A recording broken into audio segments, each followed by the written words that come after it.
Hello friends, UCMSನಲ್ಲಿ course registration ಹೇಗೆ ಮಾಡೋದಂತ ನಾವು ನೋಡುವ.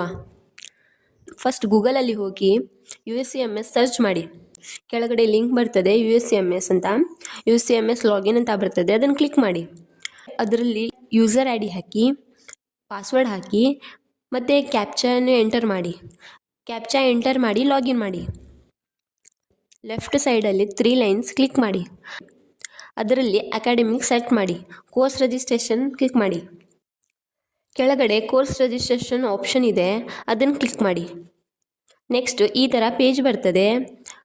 ನಿಮ್ದು ಯಾವ್ಯಾವ ಸಬ್ಜೆಕ್ಟ್ ಇದೆ ಆ ಸಬ್ಜೆಕ್ಟನ್ನು ಸೆಲೆಕ್ಟ್ ಮಾಡಿ. ಸಬ್ಜೆಕ್ಟ್ ಸೆಲೆಕ್ಟ್ ಮಾಡಿ, ನೆಕ್ಸ್ಟ್ ಸಬ್ಮಿಟ್ ಮಾಡಿ. ಮೇಲ್ಗಡೆ ಕನ್ಫರ್ಮ್ ಅಂತ ಮೆಸೇಜ್ ಬರ್ತದೆ, ಅದಕ್ಕೆ ಎಸ್ ಅಂತ ಕ್ಲಿಕ್ ಮಾಡಿ.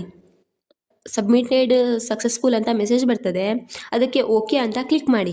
ಈಗ ನಿಮ್ಮದು ಕೋರ್ಸ್ ರಿಜಿಸ್ಟ್ರೇಷನ್ ಕಂಪ್ಲೀಟ್ ಆಯಿತು.